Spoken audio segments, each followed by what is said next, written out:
क्षारक का स्वाद होता है।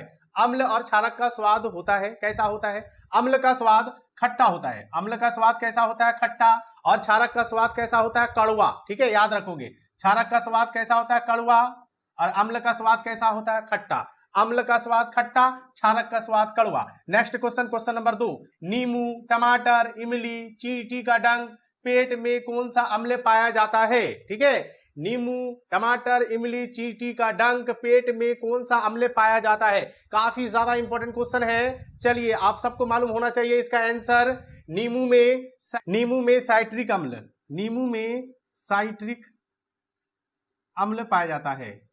नींबू में साइट्रिक अम्ल पाया जाता है। इसका रासायनिक सूत्र क्या होता है? C6H8O7 होता है। साइट्रिक अम्ल का रासायनिक सूत्र क्या होता है? C6H8O7 होता है। ठीक है, और टमाटर में ऑक्जेलिक अम्ल पाया जाता है। कौन सा अम्ल पाया जाता है टमाटर में? ऑक्जेलिक अम्ल। चलिए यहां पे लिख देते हैं, जगह नहीं है। टमाटर में ऑक्जेलिक अम्ल पाया जाता है। ठीक है, चलिए, टमाटर में ऑक्जेलिक अम्ल पाया जाता है। मेरा हिंदी का राइटिंग थोड़ा ठीक नहीं है, राइटिंग पर आप लोग को ध्यान नहीं देना है, हम क्या बोल रहे हैं उस बात पर ध्यान देना है। ठीक है, और उनके आंसर को याद रखना है। टमाटर में ऑक्जेलिक अम्ल पाया जाता है। इसका रासायनिक सूत्र जो होता है C2H2O4 होता है। ऑक्जेलिक अम्ल का रासायनिक सूत्र क्या होता है? C2H2O4 होता है। इमली में, चलिए जगह नहीं है, इमली में यहां पे हम लिख देते हैं, इमली में जो है टैट्रिक अम्ल पाया जाता है। कौन सा अम्ल पाया जाता है? इमली में टैट्रिक अम्ल पाया जाता है। और इसका रासायनिक सूत्र जो होता है C4H6O6 होता है। इमली में टैट्रिक अम्ल, इमली खाते हो, उनका स्वाद कैसा है? खट्टा है,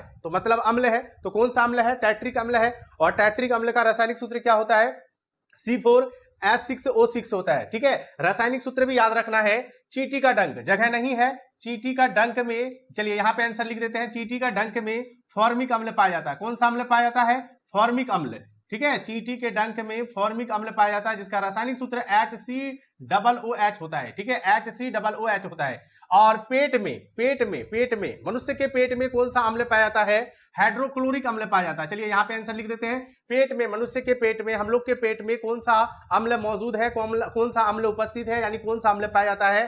हाइड्रोक्लोरिक अम्ल पाया जाता है, जिसका रासायनिक सूत्र क्या होता है? HCl होता है। ठीक है, तो ये क्वेश्चन जो है काफी ज्यादा इंपॉर्टेंट है। फिर से एक बार रिपीट कर देते हैं। नींबू में साइट्रिक अम्ल पाया जाता है, जिसका रासायनिक सूत्र C6H8O7 होता है। टमाटर में ऑक्जेलिक अम्ल पाया जाता है, जिसका रासायनिक सूत्र C2H2O4 होता है। और इमली में टैट्रिक अम्ल C4H6O6 होता है। यहाँ पे रासायनिक सूत्र लिख दिए हैं। इमली में टैट्रिक अम्ल, चींटी का डंक में फॉर्मिक अम्ल, जिसका रासायनिक सूत्र HCOOH होता है। पेट में, मनुष्य के पेट में, हम लोग के पेट में, ठीक है, कौन सा अम्ल पाया था? HCl यानी हाइड्रोक्लोरिक अम्ल पाया जाता है। ठीक है, चलिए नेक्स्ट क्वेश्चन देख लीजिए। नेक्स्ट क्वेश्चन, क्वेश्चन नंबर 3 क्या है? दूध के फटने पर कौन सा अम्ल उत्पन्न होता है? ठीक है, दूध के फटने पर कौन सा अम्ल होता है? तो आप सबको मालूम होना चाहिए, लैक्टिक अम्ल। चलिए आंसर यहां पे लिख देते हैं, जगह नहीं है, थोड़ा दिक्कत हो रहा है, तो आप लोग को टेंशन नहीं लेना है, आपको ध्यान देना है कि कौन सा क्वेश्चन का कौन सा आंसर है। ठीक है, क्वेश्चन नंबर 3 का आंसर हो जाएगा लैक्टिक अम्ल। ठीक है, दूध के फटने पर कौन सा अम्ल होता है? लैक्टिक अम्ल। ठीक है, कौन सा अम्ल? लैक्टिक अम्ल,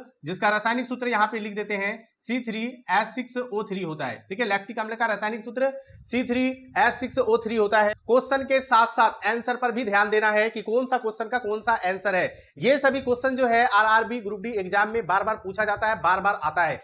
चलिए नेक्स्ट क्वेश्चन, क्वेश्चन नंबर 4 पर ध्यान दीजिए। क्वेश्चन नंबर 4 क्या है? अम्ल, क्षारक, उदासीन का पीएच मान होता है। अम्ल, क्षारक और उदासीन का पीएच मान होता है। अम्ल का पीएच मान, चलिए हम क्वेश्चन नंबर 4 का आंसर यहां पे लिख देते हैं। ध्यान देना है बाबू, क्वेश्चन नंबर 4 का आंसर हम यहां पे लिख देते हैं। ठीक है, क्वेश्चन नंबर 4 का आंसर हम यहां पे लिख देते हैं। क्वेश्चन नंबर 4 क्या है आपका? अम्ल, क्षारक, उदासीन का पीएच मान क्या होता है? अम्ल का पीएच मान जो होता है 7 से कम होता है। ठीक है, क्या होता है? 7 से कम। जिस ऑप्शन में 7 से कम देखोगे, समझ जाओगे वही आपका राइट आंसर है, वही आपका सही जवाब है। आपके एग्जाम में 4 ऑप्शन दिया हुआ रहेगा। ठीक है, हम यहाँ पे ऑप्शन नहीं दे रहे हैं, डायरेक्ट आप लोग को आंसर बता रहे हैं। ऑप्शन देंगे, वीडियो लॉन्ग हो जाएगा, फिर आप लोग को अच्छा नहीं लगेगा। ठीक है, तो हम डायरेक्ट आप लोग को फटाफट आंसर बता रहे हैं। ठीक है, चलिए तो क्वेश्चन नंबर 4 का राइट आंसर क्या हो जाएगा? अम्ल का पीएच मान, अम्ल का पीएच मान 7 से कम, और क्षारक का पीएच मान जो होता है 7 से अधिक होता है। ठीक है, 7 से अधिक।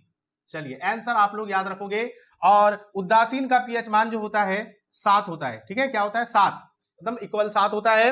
अम्ल का पीएच मान 7 से कम, क्षारक का पीएच मान 7 से अधिक। जिस ऑप्शन में 7 से अधिक होगा वो राइट आंसर हो जाएगा। उदासीन का पीएच मान 7 होता है। ठीक है, तो इसको क्या कर लोगे आप लोग? याद कर लोगे। ये भी क्वेश्चन बहुत ही खास, बहुत ही ज्यादा इंपॉर्टेंट है। चलिए तो चलिए प्यारे साथियों क्वेश्चन नंबर 5 देख लीजिए। क्वेश्चन नंबर 5 क्या है? क्वेश्चन नंबर 5 है किंग ऑफ केमिकल्स, रसायनों का राजा। किंग ऑफ केमिकल्स, रसायनों का राजा किस अम्ल को कहा जाता है? कौन सा अम्ल को रसायनों का राजा किंग ऑफ केमिकल्स कहा जाता है? ठीक है, बहुत ही ज्यादा इंपॉर्टेंट क्वेश्चन है। क्वेश्चन देखने से आप लोग को लग रहा होगा कि सर जो भी क्वेश्चन आज की वीडियो में बतला रहे हैं वो काफी ज्यादा इंपॉर्टेंट है। ठीक है, किंग ऑफ केमिकल्स किस अम्ल को कहा जाता है? रसायनों का राजा। तो राइट आंसर हो जाएगा H2SO4। सल्फ्यूरिक अम्ल को कहा जाता है। सल्फ्यूरिक अम्ल को किंग ऑफ केमिकल्स, रसायनों का राजा कहा जाता है, जिसका रासायनिक सूत्र H2SO4 होता है। ठीक है, H2SO4 होता है। ठीक है, चलिए क्वेश्चन नंबर 6 पर ध्यान दीजिए। मिल्क ऑफ मैग्नीशिया किस रोग में प्रयोग होता है? मिल्क ऑफ मैग्नीशिया किस रोग में प्रयोग होता है? मिल्क ऑफ मैग्नीशिया का सूत्र होता है MgOH पे हॉल 2, जिसका रासायनिक नाम क्या होता है? Magnesium hydroxide. मैग्नीशियम हाइड्रोक्साइड रासायनिक नाम, रासायनिक सूत्र क्या हो जाएगा? MgOH पे हॉल 2। मिल्क ऑफ मैग्नीशिया का रासायनिक सूत्र MgOH पे हॉल 2, रासायनिक नाम हो जाएगा मैग्नीशियम हाइड्रोक्साइड। ठीक है, किस रोग में प्रयोग होता है? तो कौन सा रोग में प्रयोग होता है? तो अम्लता रोग में प्रयोग होता है। याद रखोगे, जिस ऑप्शन में अम्लता होगा वो आपका राइट आंसर हो जाएगा। चलिए क्वेश्चन नंबर 7 पर ध्यान दीजिए। खाने का नमक किसे कहते हैं? तो सोडियम क्लोराइड को खाने का नमक कहते हैं। सोडियम क्लोराइड, ठीक है, जिसको हम लोग साधारण नमक के भी नाम से जानते हैं। सोडियम क्लोराइड, कॉमन साल्ट भी बोलते हैं। सोडियम क्लोराइड, जिसका रासायनिक सूत्र NaCl होता है। ठीक है, क्वेश्चन क्या है? खाने का नमक किसे कहते हैं? सोडियम क्लोराइड को कहते हैं, जिसका रासायनिक सूत्र NaCl होता है, जिनको हम लोग साधारण नमक भी कहते हैं, कॉमन साल्ट भी कहते हैं। क्वेश्चन नंबर 8 है जल में घुलनशील क्षारक क्या कहलाते हैं? जो क्षारक जल में घुल जाता है उस क्षारक को हम लोग क्षार कहते हैं। क्या कहते हैं? क्षार कहते हैं। जो क्षारक जल में घुल जाता है उस क्षारक को हम लोग क्षार कहते हैं। तो चलिए प्यारे साथियों क्वेश्चन नंबर 9 देख लीजिए। हाँ तो प्यारे साथियों चलिए क्वेश्चन नंबर 9 देख लीजिए। क्वेश्चन नंबर 9 क्या है? क्वेश्चन नंबर 9 बहुत ही ज्यादा इंपॉर्टेंट क्वेश्चन है।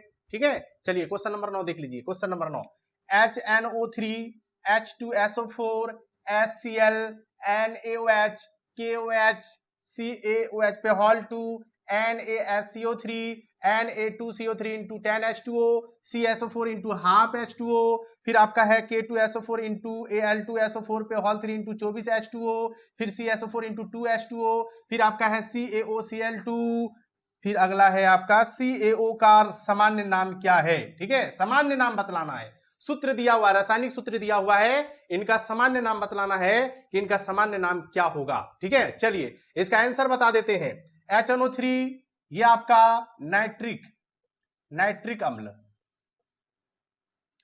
H2SO4 ये आपका सल्फ्यूरिक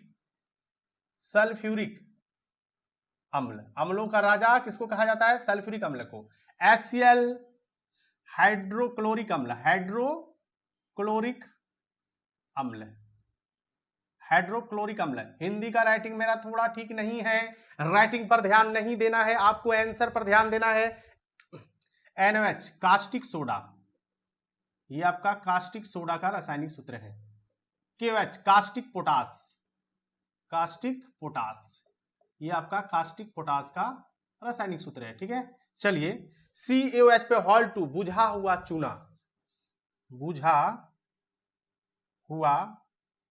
चूना का रासायनिक सूत्र है। ठीक है, NaSCO3 बेकिंग सोडा, खाने वाला सोडा का रासायनिक सूत्र है। बेकिंग सोडा, ये सब सामान्य नाम है। Baking soda. Na2CO3 into 10H2O, धोवन सोडा का ये रासायनिक सूत्र है। धोवन सोडा क्या है? सामान्य नाम है, धोवन सोडा। चलिए CSO4 into half H2O, plaster of Paris का रासायनिक सूत्र है। Plaster of Paris. ठीक है, चलिए अगला देखिए। K2SO4 into Al2SO4 पे हॉल 3 into 24H2O, फिटकरी का आपका क्या है? रासायनिक सूत्र है। CSO4 into 2H2O, जिप्सम, ये जिप्सम का है। ठीक है, और CaOCl2 विरंजक चूर्ण का ये रासायनिक सूत्र है। ठीक है, विरंजक चूर्ण। CaO बिना बुझा हुआ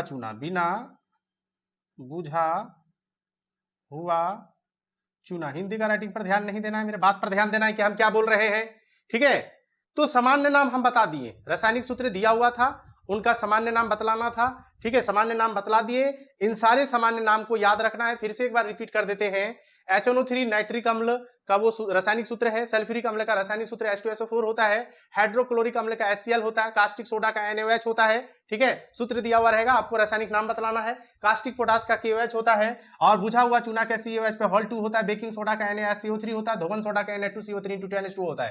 प्लास्टर ऑफ पेरिस का CSO4 × ½ H2O होता है और फिटकरी का K2SO4 × Al2SO4 पे हॉल 3 × 24 H2O होता है। जिप्सम का CSO4 × 2 H2O होता है। ओरिंजक चूर्ण का CaOCl2 होता है और बिना बुझा हुआ चूना का CaO होता है। चलिए अब नेक्स्ट क्वेश्चन नंबर 10 देख लीजिए। हाँ तो प्यारे साथियों, चलिए क्वेश्चन नंबर अब देख लीजिए। क्वेश्चन नंबर 10, कौन सा अम्ल नाइट्रोजन खाद बनाने में प्रयोग होता है? कौन सा अम्ल नाइट्रोजन खाद बनाने में प्रयोग होता है? उस अम्ल का नाम है नाइट्रिक अम्ल। कौन सा अम्ल? नाइट्रिक अम्ल, जिनका रासायनिक सूत्र HNO3 होता है। चलिए क्वेश्चन नंबर 11 पर ध्यान दीजिए। क्वेश्चन नंबर 11 है NaOH KOH किस प्रकार का यौगिक है? NaOH caustic soda, KOH caustic potash, दोनों आपका क्षारक है। कैसा क्षारक है? प्रबल क्षारक है। ठीक है, प्रबल क्षारक है, प्रबल क्षारक। चलिए राइटिंग पर मेरा ध्यान नहीं देना है, प्रबल क्षारक यहाँ पे हम लिख दिए हैं। Question number 11 complete. Question number 12, जल, अम्लीय वर्षा, तनु HCl, बेकिंग सोडा का pH मान। जल का pH मान 7 होता है। जल का pH मान कितना होता है? 7 होता है। और अम्लीय वर्षा का pH मान, ठीक है, 5.6 से कम होता है, से कम, 5.6 से कम होता है आपका अम्लीय वर्षा का pH मान। तनु HCl, तनु हाइड्रोक्लोरिक अम्ल का pH मान लगभग 1 से 3 के बीच होता है। ठीक है, और बेकिंग सोडा का pH मान जो होता है आपका 8.3 से कम होता है, याद रखोगे। ठीक है, जल का pH मान 7, अम्लीय वर्षा का pH मान 5.6 से कम, तनु HCl का pH मान लगभग 1 से 3 यानी 1 से 3 के बीच होता है और बेकिंग सोडा का pH मान 8.3 से कम होता है। चलिए अब आइए क्वेश्चन नंबर 13 पर ध्यान दीजिए। अम्ल और क्षार आपस में अभिक्रिया कर बनाता है या बनाते हैं, तो क्या बनाते हैं? लवण बनाते हैं। ठीक है, चलिए अगला क्वेश्चन पर ध्यान दीजिए। अगला क्वेश्चन क्या है? धातु के ऑक्साइड, जितने भी धातु के ऑक्साइड होते हैं वो क्षारीय होते हैं। क्या होते हैं? क्षारीय। चलिए आंसर हम यहाँ पे लिख देते हैं। और अधातु के ऑक्साइड जो होते हैं, जितने भी अधातु के ऑक्साइड होते हैं वो अम्लीय होते हैं। ठीक है, आंसर पर आप लोग को ध्यान देना है, आंसर आप लोग को याद रखना है। ठीक है, आंसर याद रहेगा ना, फिर एग्जाम में किसी प्रकार का कोई दिक्कत नहीं होगा। ऑप्शन देखोगे, आंसर याद रहेगा या आपको मालूम होगा तो फिर आप आराम से बना लोगे। ठीक है, तो आंसर पर ज्यादा ध्यान देना है, आंसर को याद रखना है, फिर एग्जाम में किसी प्रकार का दिक्कत नहीं होगा।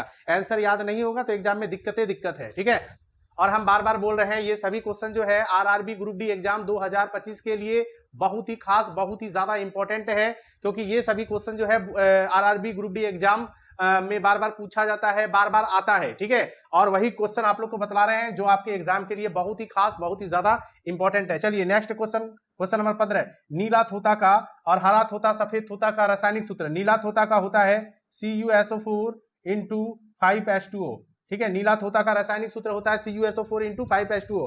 हरा थोता का होता है आपका FeSO4 × 7H2O। ठीक है, रासायनिक सूत्र याद रखना। सफेद थोता का होता है ZnSO4 × 7H2O। ठीक है, चलिए हमें लिख दिए हैं, आंसर आप लोग को याद रखना है। क्वेश्चन नंबर 16, मूर्तियां, दीवार सजावट, हड्डी जोड़ने में प्रयोग किया जाता है, तो किसका प्रयोग किया जाता है? प्लास्टर ऑफ पेरिस का। ठीक है, सबको मालूम है प्लास्टर ऑफ पेरिस का प्रयोग किया जाता है, प्लास्टर ऑफ पेरिस का उपयोग किया जाता है, जिसका रासायनिक सूत्र क्या होता है हम लिख देते हैं।